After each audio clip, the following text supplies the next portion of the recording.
Welcome to the Empire Club of Canada. Please put your hands together for your host and chair of the Empire Club, Sal Rabani.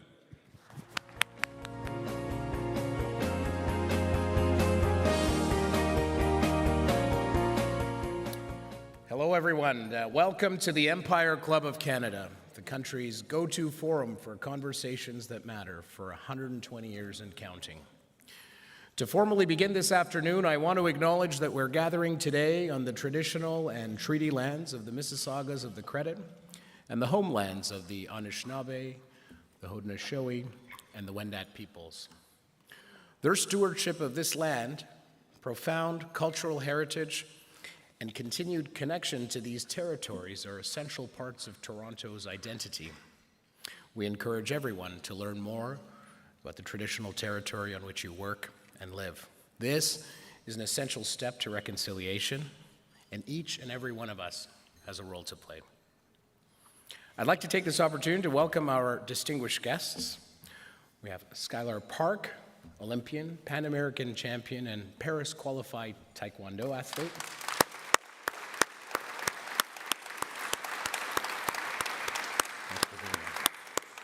David Shoemaker, Chief Executive Officer of the Canadian Olympic Committee.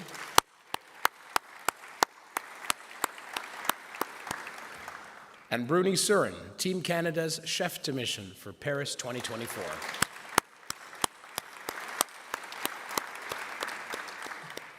In a conversation moderated by Devin Haru, reporter, CBC News and CBC Sports. Welcome to the Empire Club, everyone. It's an honor to have you. The Empire Club of Canada is a not-for-profit organization, and we'd like to recognize our sponsors who made this event possible and complimentary for our online viewers to attend. Thank you to our lead event sponsors, RBC, Bell, Canadian Tire, and Lululemon.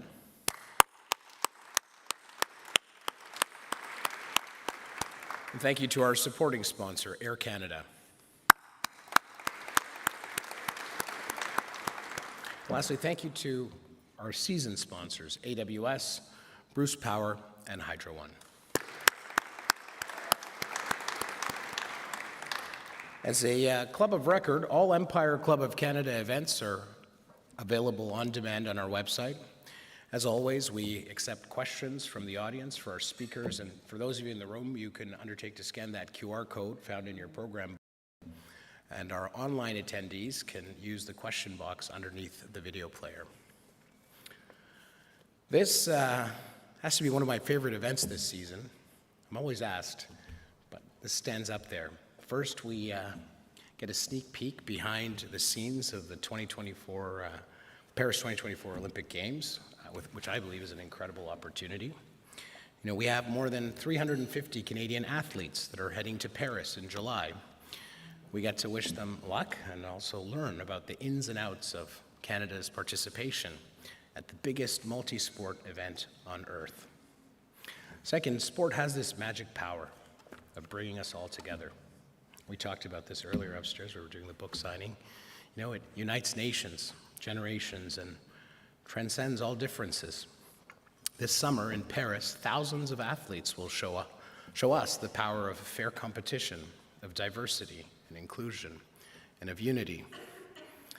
And to show us in the room, everywhere, and the millions of people like us around the world, the folks coming together to cheer for these athletes and to celebrate their success. You know, in a world marked by polarization and conflict, the Olympics is one of the few unifying events that we have.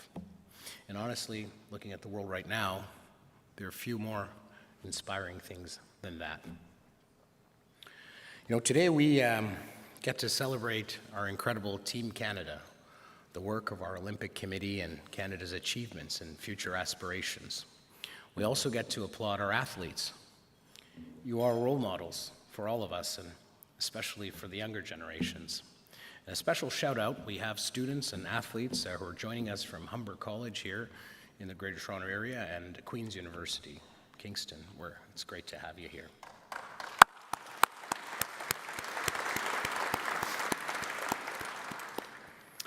And to those athletes, you show us what we can accomplish if we dream bigger and strive for greatness. So thank you. At the Empire Club of Canada, we believe that it's only through meaningful, inspiring, and unifying conversations that we can move forward. I look forward to hearing from our distinguished guests. Thank you again for your work and your tireless dedication to Canada. I'd now like to take this opportunity to welcome to the stage David Shoemaker, Skylar Park, David Shoemaker, and Bruny Surin. Thank you. When we see Maggie McNeil, she's an Olympic gold medalist gliding through the pool.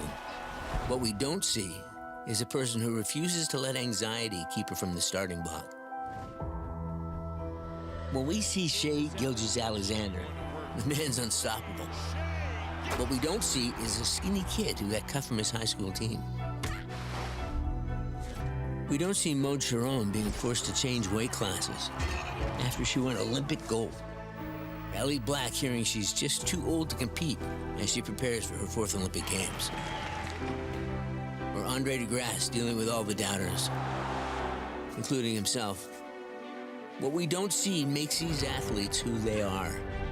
What we don't see makes us all who we are. We're all bravely facing the odds in our lives, and our bravery is our victory.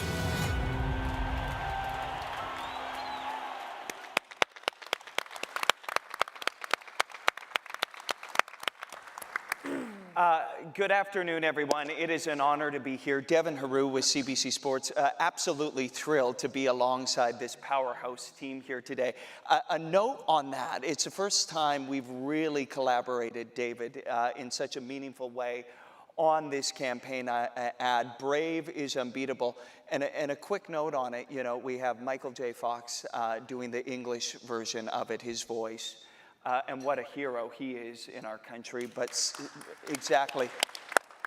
And Celine Dion voicing the French version. And in our newsroom, as we were going through this, you know, NBC has their superstars and their glitzy. I said I'd put our athletes, Michael J. Fox and Celine Dion, up against anybody in the world. So outstanding on that. We are 64 days away from the Olympics. We are 97 days away from the Paralympics. What a time to be a fan of sports in this country. A WNBA announcement in the city today. This place is buzzing. So let's get into it. Skylar Park, it's exactly a year ago today, I rolled out a feature on your family. Listen to this, a family of 16 black belt members, 3 generations of Taekwondo athletes, with a slogan, a family that kicks together, sticks together. Skylar Park is getting ready to go to her 2nd Olympics and the 1st with fans in the stands. Skylar, how are you? And wonderful to see you. I know, it's wonderful to see you too. I'm so excited to be here today. It's an honor to be on this panel alongside all these incredible people and men, I guess. But yeah, no, I'm super excited. Like you said, we're just days away from the Olympics, but who's counting? Right, I am. You are, I know you are. What is it like to be in such a different place? The extraordinary hurdles and challenges you face, their house has been overhauled into a dojo, literally. So you're doing your training in that in the midst of a pandemic. Now you're able to move freely and train freely. How much of a difference has that been? I think it's a huge difference. I think seeing the preparation from Tokyo compared to now for Paris, it's like night and day. And I think with that is partially because we were preparing in the midst of COVID. But then also just, I think, having competed at an Olympic Games and having experienced that, although everyone who's been to ones before says that wasn't the real thing. Right. So I'm excited for Paris, but I think just having that Olympic experience under my belt and kind of knowing what to expect and just the growth and things that I learned from being in Tokyo, and I think I'm carrying forward with me a lot of new things coming into Paris and just a different perspective and a different way of preparation. I think for myself as well as my dad, like you said, it's a whole family thing, and my dad's been my coach since I could walk, before that probably. But so I think it's interesting because he's he's never coached at this high performance level until I competed at this level. And so every time that I was learning something new, he was as well as a coach. And so I think for both of us, having experienced the Olympic Games for the first time, we're both carrying a new perspective and new preparation into Paris for sure. Nice. Jay, your father, Jay Park, 5 decades ago started in Korea as a Taekwondo black belt master and now carrying that tradition here in Canada and Winnipeg. Exceptional. David, congratulations to you and the entire Canadian Olympic Committee. This brand, this team is everywhere. What's it like to be leading this at a time when it feels like there's real momentum around our athletes in this country? It's a dream, Devin. Yeah. I've had the pleasure of working in sport for over 2 decades now, and in some pretty cool sports. I worked with the Women's Tennis Association for 7 years, also the NBA for 7 years. Meant I got to work with the likes of Serena Williams and Maria Sharapova, Stephen Curry, and LeBron James. I put Canadian Olympians up against any athlete I've ever worked with. There's something that makes them tick, the drive, the character, the integrity about Canadian Olympians. It's just incredible. I'm sitting here next to friggin' Bruny, Surin. We introduced him as the chef de mission for Paris 2024. He's like, excuse me, everyone. You know, he won one of the most important gold medals in Canadian Olympic history in Atlanta in 1996.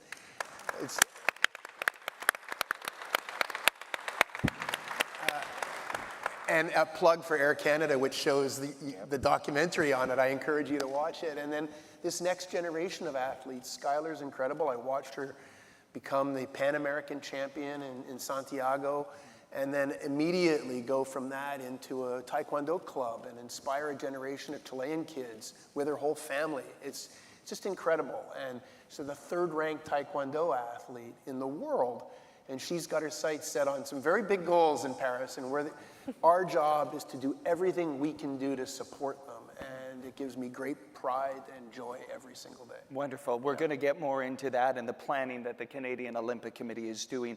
Bruny, the man, one of the men who made us love Saturday nights in Georgia. You and I have had many conversations since you were named chef de mission. I don't know if there's a more proud Canadian. When you reflect on that moment that David mentioned, 1996, I loved the answer, and I would love the club to hear it today, about what you said as you evolved and come to understand what that meant to the hearts and minds of Canadians, because there were moments that made you realize how much of a turning point that was for Canada. Yes, after 96, of course, that we celebrated Canada. I was on the podium hearing the Canadian anthem and see the flag raised and everything. So it was so much emotion. And sometimes people ask me, how did I feel? And it's almost that I was going to faint that moment. It was huge. And years later, I remember I was giving a conference, and somebody came to me and said, I remember where I was, what I was doing when we won the gold medal. And I was like, wait a minute. That person just say we as a Canadian, and now as a chef de mission, I can see it back. I see you guys. I talked to a lot of you before we came here, and you guys, the excitement, the support that you guys are giving, you are part of that team. It's not myself, it's not only Skylar, it's us as Canadian. And one thing I said also, I want us to be even more united. And that's the power of wearing this. When you wear this, I'm wearing this, and I feel like I want to run back. I think you're ready to go. Bruny, we might need you in the 3rd leg in Paris. It's like, guys, I mean, and going there is gonna be so excited. Some of you is gonna be there. Some of you is gonna watch it on TV, and what you guys doing, it's like great. We as athlete, ex-athlete, future athlete, again, we feel that, and we appreciate, and we want to thank you all also for that. Bruny, you've been everywhere, and just to know, I'm sure every one of us in this room probably know it was a where were you when moment when that team won. That summer in '96, what you guys did, I think, and I've said this to you many times, was a real turning point. Chef de mission. How do you describe that? Because some people I've talked to think you cook for the team. It's not cooking. Not once. Not once. I cannot cook. Describe your role, because I think you've said cheerleader, all of these things, but you wear many hats and you're supporting our team. Yes, this is a role that I take very, I didn't take it for granted. I really appreciate it. It would be like to be saying that the spokesperson of the team. And I know that all the athletes, they have the support already, the coach and everything. We kind of in the background, if you need anything, advice. I've participated at 4 Olympics. I had great moment and also had moment that was very difficult. So I can share my stories to the athletes. The role also is, I say that with all humility, to try to inspire as much as athletes, coaches, federation that I can.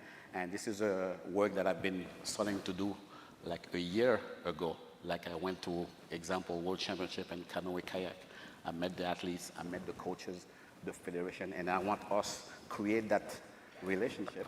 So once I'm going to be in Paris as a spokesperson, let's say, chef de mission, I want to know as much as athlete as I can. And of course, in Paris, you're going to see me yelling and cheering the athletes, and that's going to be amazing. That's the role of the chef de mission. Outstanding, Bruny. Skylar, you have been so revealing, and it's been a wonderful thing to see you open up about your relationship with expectations and pressure. No greater pressure than on the biggest athletic stage in the world. Maybe share with the audience a little bit about how you've navigated really becoming the poster person for Taekwondo in this country, the great expectations going into Tokyo, resetting after that, and now getting ready to go into the Paris Olympics with a different perspective. Take our audience through that, because you speak really eloquently on that. Yeah, I think it's been a long journey for sure. I mean, I stepped onto the world stage for the first time in 2016 when I won the Junior World Championships. And after that, World Taekwondo kind of put me out there as the new face of Taekwondo, the one that was going to come and beat all these past Olympians. And so I think I then transitioned into being a senior athlete and came on the scene. And I mean, I did well, but I didn't maybe do quite as well as everyone had hoped. And I think part of that was dealing with that pressure and the expectations of, I think at that time it was the world of Taekwondo. And so I struggled with that a lot. And I mean, I was performing well enough, but I wasn't performing up to my potential and what my dad and I knew that I was capable of doing. And that was hard for a long time, to kind of always feel like you were, I mean, I was on the podium, but I was like, in my own mind, I was falling short. And so I think I struggled with that a lot. And then leading into Tokyo, I was very grateful. I had a lot of support from incredible partners like we have here, and a lot of support from the Canadian Olympic Committee. And there was some hype around that, I'd say. Like you said, I was the only athlete at the time qualified in Taekwondo.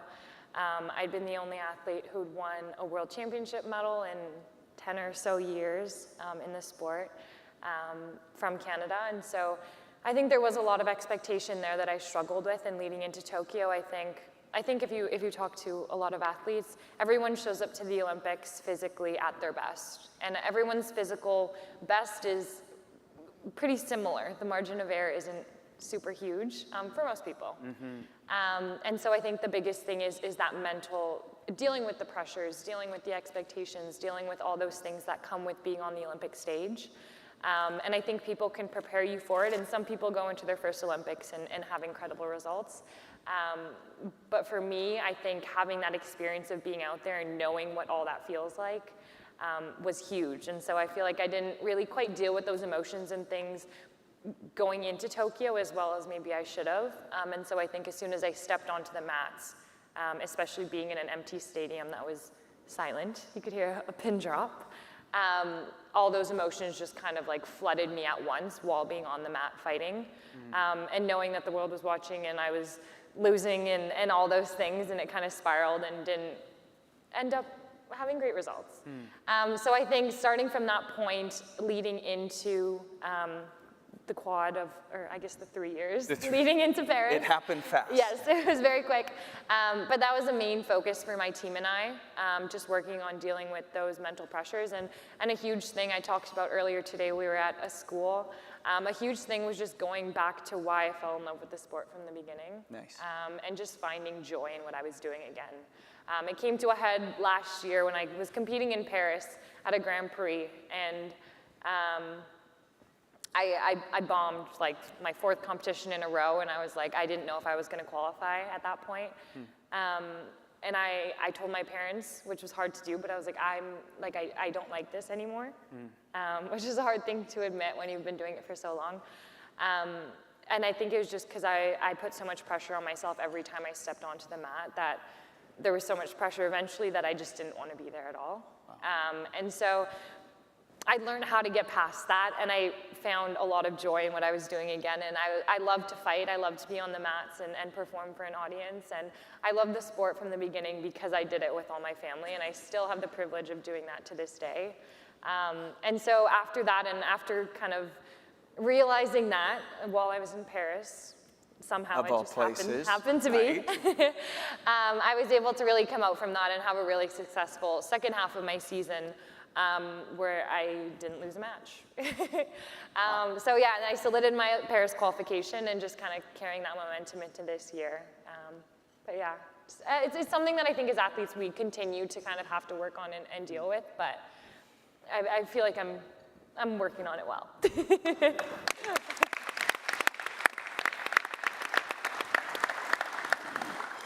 You're seeing evidence of this today, but as someone who follows our athletes all over the world, I have always thought that our athletes are some of the greatest ambassadors of our country. I'll never know what it's like to kick with the power Skylar does, but there is a relatability of what you just shared that I think reminds us all of our hopes and dreams of what we're trying to do in our life. So thank you for that, Skylar. David, I'm thinking about, since you've taken over, you have faced some challenges in your role. You haven't gone to a games where it hasn't been geopolitical, or it hasn't been a pandemic, or you've wondered if it's even going to happen, or a year delay. What's it been like for you personally to ride this out with the support of your partners and the sport infrastructure in this country, to now come on the other side of this where it really feels like we're going into a French Renaissance? This is going to be a party and a celebration this summer, but man, has it been a go for you since taking over. It's funny when you reflect on it. Right. And I often look forward rather than back, but when you reflect on it, there have been some things that we've had to overcome. So Skylar, Tokyo was my warm-up games too, I guess. And they were beautiful in so many ways when I think about the things that I got to go and do and witness, in many cases alone, or with Marnie McBean, our chef de mission. It was, Marnie McBean and me and Marnie's drum at empty stadiums all around Tokyo. And the stories and the memories that Marnie and I will share. So I look back fondly to the Tokyo Games and the 24 medals and the incredible performances. And yet these Paris Games are the games we've been waiting for and building for, so that we'll finally be able to welcome our incredible partners. We've seen 4 or 5 of them up on the screen, and thank them for their incredible support. They'll be able to come to Paris and experience it with us. Our donors, and we have some amazing donors who are helping keep this incredible Canadian Olympic dream alive. I don't know that many people in this room would fully understand that we are almost entirely privately funded organization, a $50-ish million P&L annually. And it all comes through the generosity of our marketing partners and our donors. I think it's often thought that we're government supported and that it's the federal government run, but it's not. So we get to welcome these people with us, and your friends and your families, and we're going to have the largest Maison Olympique du Canada, our version of Canada Olympic House in Paris. It's just going to be wonderful. From somebody in my role, it adds an incredible amount of complexity. Right. And yet I relish that. I mean, and for me personally, it's almost as though I started this job all over again this year. And so it's allowed me to think about this as a little bit of a rebirth, a chance to sort of do it all over again, but with a completely different lens on everything we're doing. So, yeah, I think of it in a very positive way, Devin. You have so many conversations with partners, the IOC, the organizing committee in Paris, the Canadian athletes. What's your sense on where everybody is at 64 days out? Everyone wants to start Right. 64 days out. I think there's no question. This is sort of the season. I was told this would occur. I remember somebody saying, in Sochi there was this, the Black Widow, and I was like, there were spiders in Sochi? They know there was, cyber attack or something. But Right. there's always something in the lead up to the games that people latch onto and try to use as a reason to criticize or to suggest that there's something that we shouldn't cheer for. And yet, Sal said it so incredibly well. There are so few things that unite and bring people together in a spirit of peace these days. The Olympic Games is a wonderful thing. And so for me, looking forward to that is really the motivation for the whole team. Yeah. Beautiful. Bruny, you mentioned it, 4 Olympics. I don't know how well known it is that your first Olympics in 1988, you were a long jumper. And then 8 years later, you were winning Olympic gold as a sprinter. It is remarkable to me that you are this athletic marvel, but I wonder mentally, spiritually, energetically, the pivot and the resilience and everything that goes into that, into literally going from a long jumper to a sprinter and being excellent. Can you tell us a little bit about that? Because I think those experiences and leadership notes are going to be so crucial for our team, the pivot and the resilience and all of that. Yes, actually my first Olympic, 88 as a long jumper, I was injured, my ankle. So every time I was stepping on the board to jump, it was hurt like so incredibly. So I finished 12 or 14, long time ago. You can see my work. So anyway, but when I was running, I didn't feel the pain.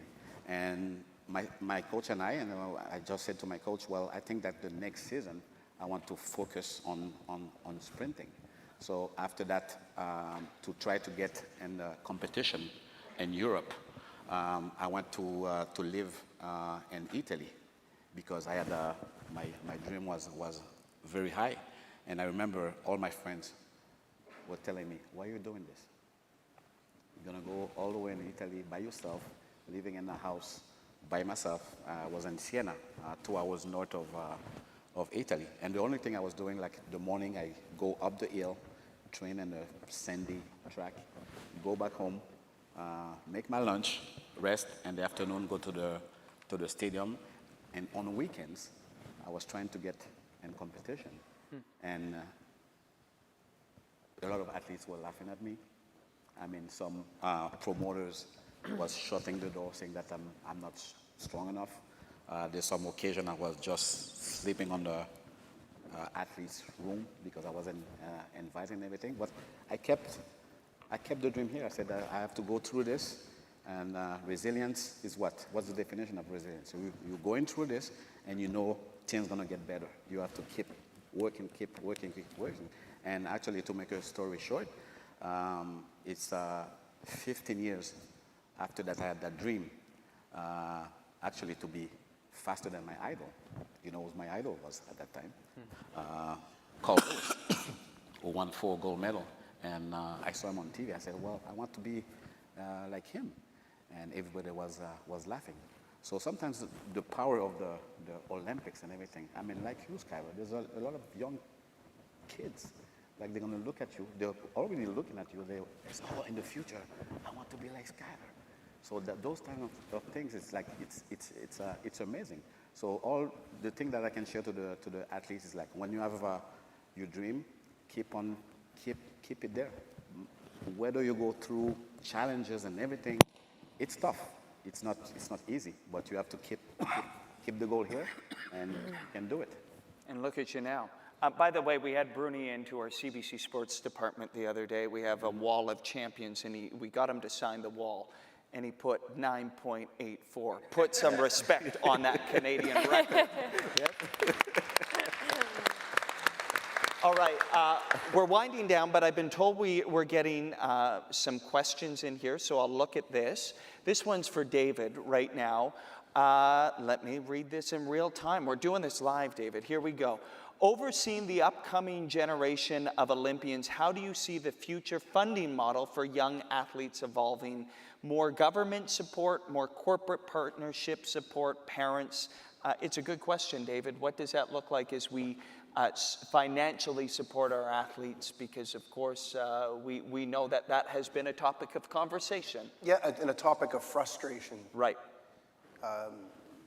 I think Canadian athletes are woefully underfunded, even with a recent bump in what we call their carding money.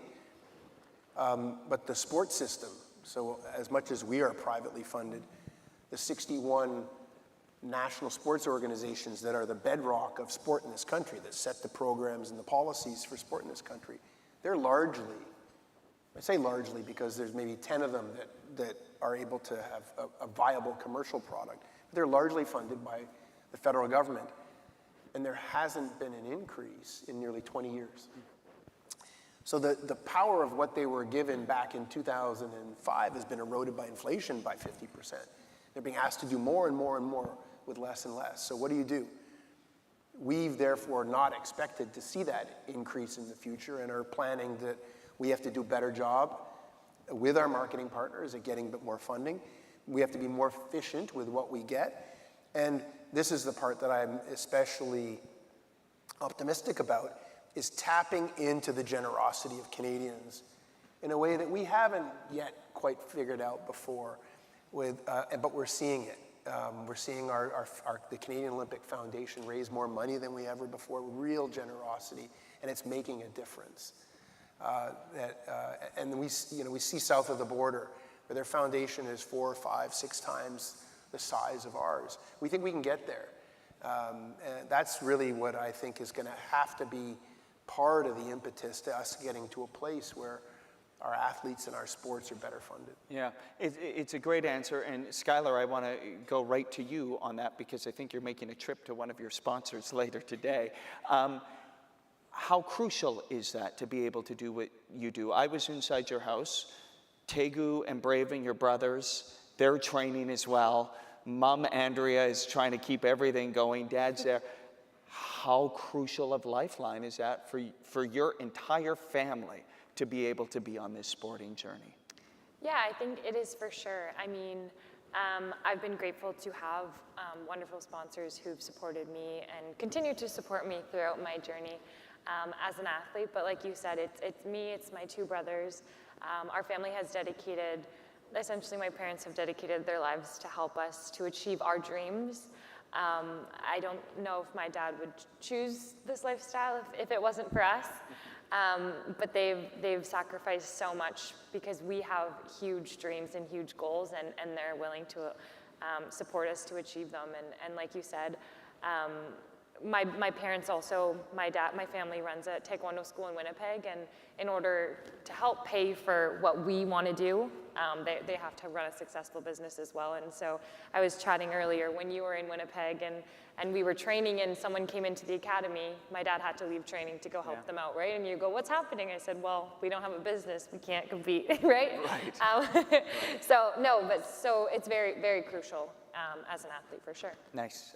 Devin, can I just also say, Sure. Also, we've got to do a better job at connecting the dots. Yeah. That this isn't just about funding the dreams of, let's say, 22 to 30 to 35 medals and medalists, right? That this is about what they then do to inspire a nation of young people to get involved in sport, and what sport then teaches communities to do. And communities come together, they learn about communication and leadership and teamwork and how to win and how to lose, and those skills transfer to everything you do in your life. Skylar spoke about that. So that if we can do a better job at convincing Canadians that that's what the Olympic Games are about. It's not about just helping those couple dozen, 3 dozen dreams, but it's about helping the dreams of the whole country. Yeah. Then I think we are more successful. Couldn't agree more. Couldn't agree more. And ahead of this conversation, we were talking about legacy, and of course, you look at the 2015 Pan Am Games. I just spent a week out at the Pan Am Sports Center watching our Canadian swimmers who are going to just light up the pool in Paris. That's a direct legacy of the Pan Am Games in 2015. That's where our national team is getting great to take on the world. Winding down, Bruny, you know all about the Ultimate Team. You were a part of it in Atlanta. In that documentary I watched, there was some friction too, which I liked about that. Watch it if you're on a flight. But tell me about this Canadian chemistry, this unparalleled and unrivaled Canadian chemistry that when we go out in the world and we are on the biggest athletic stages, it is the teamwork of the maple leaf and of the red and white that always seems to rise above. Yeah, it's very important the team spirit, the confidence that, because like you said, Skylar, we're going to the Olympics, like a lot of the athletes, they are in the prime, they are in the top shape. What you've been working on and practice over and over and over again, although you know the competition is there. And that's what we as a team built. And in 95, 94, 95, 96 at the Olympics, we were the team, we were like sync, just like this. We were like brothers, although we were not the favorite. When you look at the comparison with the USA team, who were the favorite, all the media were only talking about them. Right. We were like absent. But us, what we create during practice, during training camps and everything, and when I look at the eyes of my teammates, oh my God, we were ready. We were ready. The only thing that was in my mind, we're going to kick ass. And we did. You know, Bruny, when you were just saying over and over and over, I was imagining a perfect baton pass every time you were doing that. You didn't miss it. David, there's a dance floor in front of us here. Breaking is going to be part of the Olympic program. Yes. Phil Wizard, one of the top-ranked breakers, and Skylar, I know you and the family have gotten to know him well. But when we just talk about new sports being added to the Olympic program and flares of local communities, I know LA has their own idea of what sports should be added. Maybe take the audience a little bit through as we wind down how these new sports are added to Olympic programs, because it's going to be riveting in Paris. Well, yeah, it's a little more art than science. And right. A lot depends on the host organizing committee and what they'd like to see. They don't have a lot of latitude, but with every Olympic Games, there's a couple of sports which will likely come off the program, and the host organizer can then suggest a couple that will come on. And has a lot to do with the local flair of the games, what they want to be the calling card of the games. So in the case of Paris in particular, sticking with some of the new sports that were added in Tokyo, surfing and sport climbing and skateboarding, and then adding breaking, which is incredible to watch. And yes, Phil Wizard is Philip Kim, I'm sure, right. Is what it will say. Philip Kim Can will be next to his name at the Olympic Games, I think will electrify. But yeah, looking ahead, Los Angeles really trying to, much like 1984 did, transform the Olympic Games, has added a whole host of new sports that I think will try to serve the Olympic movement well going into the future. Lacrosse and cricket and squash, which will make its Olympic debut. Somebody will say, no, it was on the program in 1904 or something like that. But and that's because Los Angeles really wants to sort of embrace some of these sports that are practiced all around the world and competed in. Yeah. Good. Skylar, last word to you. Draped in a beautiful outfit, a beautiful kit. I think you said this is a travel and the media kit in Paris. Yes. But you once again get to represent your country. And thank goodness your family chose Canada. We've talked about that. What's it mean to you? And final word to our audience as you get set to represent Canada once again internationally.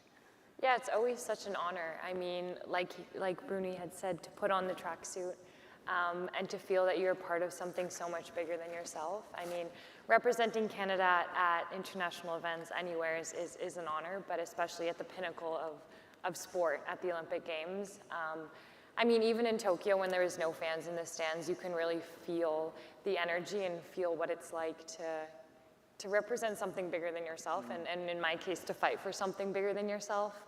And I think, like he said, having that team atmosphere and the whole Team Canada, I mean, everyone I've met is incredible, and just having that team camaraderie. I think me coming from Winnipeg, there's not too many members of the Olympic team from Winnipeg, especially me training in my gym with my brothers and my dad. Sometimes it's nice once you step outside that bubble and to feel like you're part of this huge team of athletes. The leader of the team being Mr. Surin, and being beside Andre DeGrasse and Penny Alexiak and all these incredible Canadian Olympians, and to know that we're all on the same team. I think especially as a younger athlete, that gave me a lot of strength, knowing that, okay, like, I'm not just some little girl from Winnipeg with her dad, you know, coaching her, you know? Right. So no, it's always definitely such an honor, and I think even after Tokyo, when it didn't go the way that I'd hoped, and I was very, very disappointed with the result, and for quite a while, I think to come back home to Canada and just see that I still had so many people rooting for me and supporting me, I think that was huge as well, knowing that we support our athletes no matter what. I think that meant the most, for sure. Special. Well, we have your back. We can't wait to celebrate you and cheer you on in Paris. My bosses would be mad if I didn't say that. There will be 22 hours every day of live coverage on CBC Sports on every platform. I'm going to be on the pool deck for the first week and at track and field for the second week. I can't wait to talk to our athletes. It's an unparalleled time across the board, depth and talent like we've never seen. It will be a French Renaissance, and our Canadian athletes are ready. What a powerhouse team here today.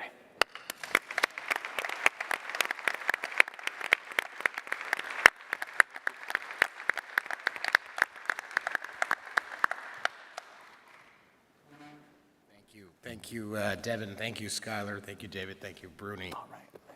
And thanks again to all our sponsors for their support and everyone joining us today in person or online.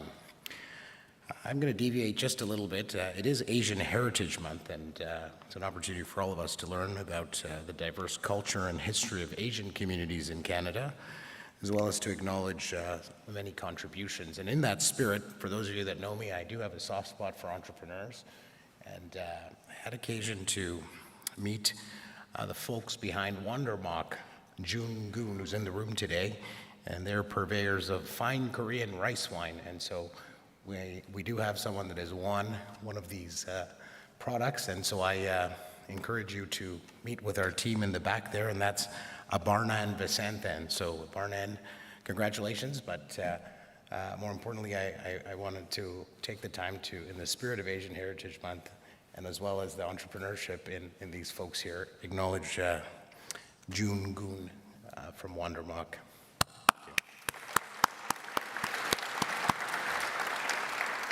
I would now like to invite Bob Verwella Jr., who's the National Program Director of Unity Charity, and Mahad Shoaib, the Development Director of Unity Charity, to present a showcase celebrating the debut of the sport of breaking. We just heard about breaking at the 2024 Summer Olympics.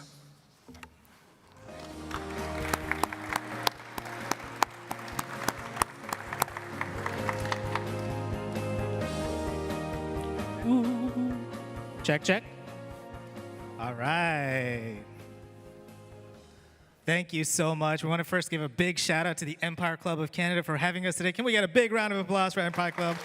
And huge shout out to Arcadian Court for this amazing service and lunch. Thank you so much for having us. We are so excited to be here. My name is Mahad Shoaib. I'm the Development Director at Unity Charity. We are a national nonprofit organization that uses hip hop to build resilience among youth. Now, hearing the fantastic panelists talk about resilience made me think about how we're all kind of in this thing together. And so our story begins in 2007. There's a fantastic breakdancer, b-boy, his name is Michael Prosterman. He wanted to give back what the dance community gave to him, which was a sense of belonging, skills, community. Now, 17 years later, we have carried on that legacy. We have served more than 500,000 youth across the country to date.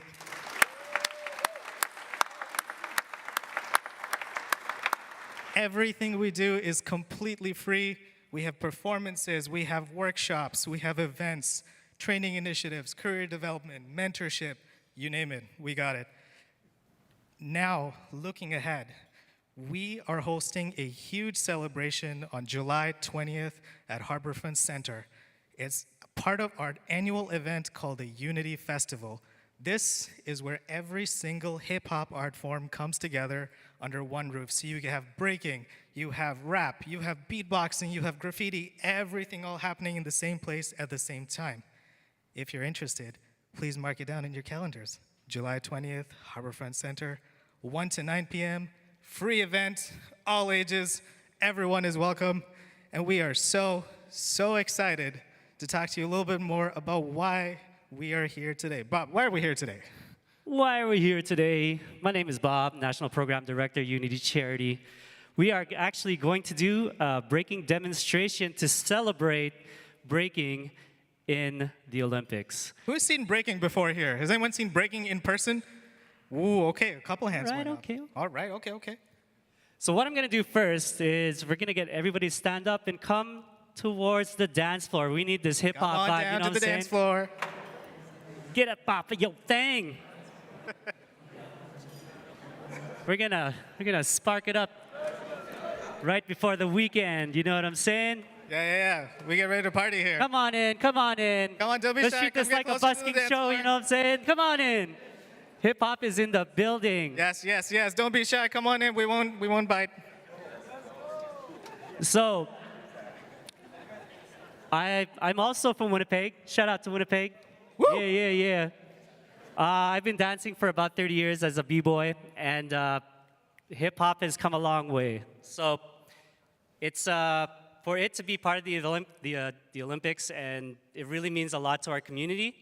It really shows that the young people that come from these different parts of the world, that there's another avenue and a pathway through dance, through a culture that you enjoy, and we want to bring awareness and also show the beauty of our dance. So we're really excited to have it at the Olympics. And can we give it one more time for hip hop culture in the building, please? it's such a special moment. So today we're going to do a bit of a demonstration. We got some young people that have attended our programming in the past, which have now become some of the best dancers in Canada and the world.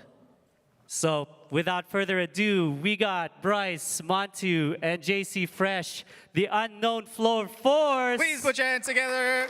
Make some noise. Come on, yo.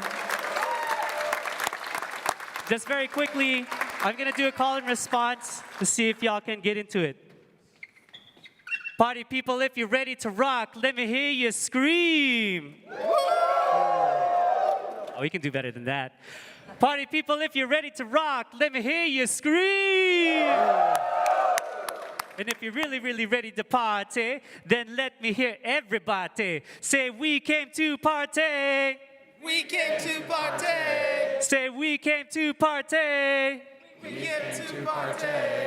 DJ, drop that beat. Let's get this show started. Make some noise for Unknown Floor Force. If you like what you see, make some noise. Turn up the beat. Turn up the beat. Turn it up. Let's go. Hey. Let's go. Okay. Hey. Hey. Hey.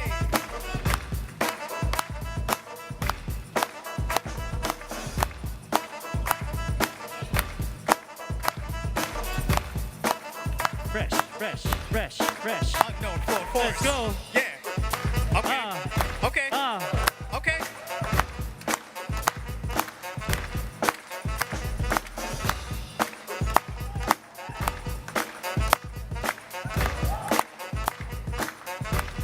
B-boy Bryce. All right. Keeping it fresh. JC Fresh, let's go. Check the style. What do you got, Jason? Music, music. Flavor.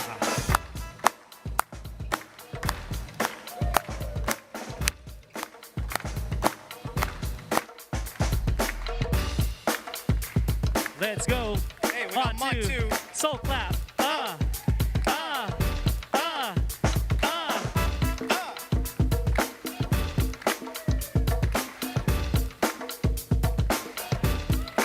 Check the style. Let's go, Mont two. Yeah.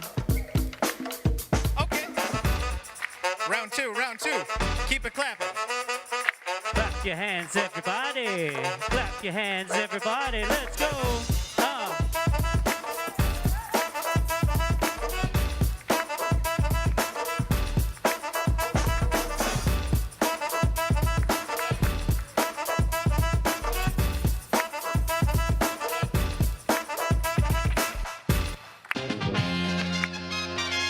Oh, we ain't done yet. We ain't done yet. We're just getting warmed up, you know what I'm saying? The Unknown Full Force is in the house. Unity Charity's in the house. And Empire Club, make some noise! Let's go! Round two, let's go.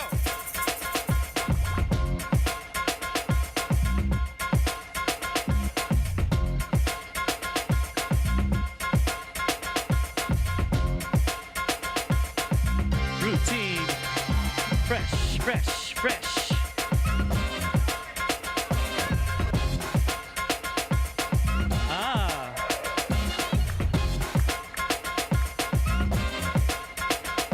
Check the style. Oh. Power moves. Hey, hey.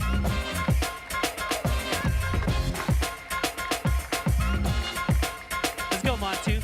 What you got? Check the footwork.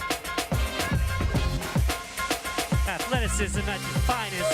Hey, hey, hey. Oh. Hey.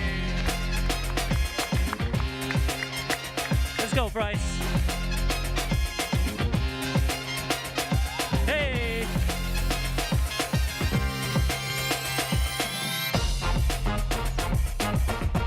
Check the style.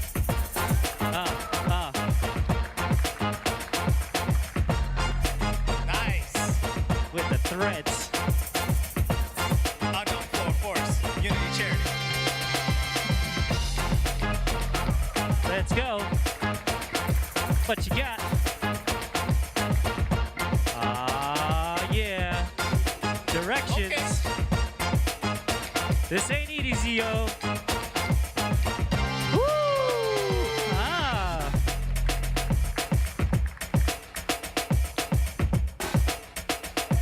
Yeah. Fresh, fresh, Yes. fresh.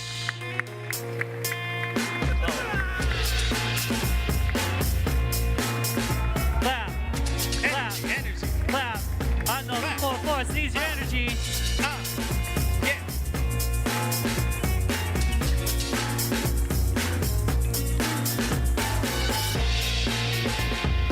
Surprise routine. Hey. Oh. Let's go, Mark. What you got? Yeah. What you know about the flares? That ain't easy, yo.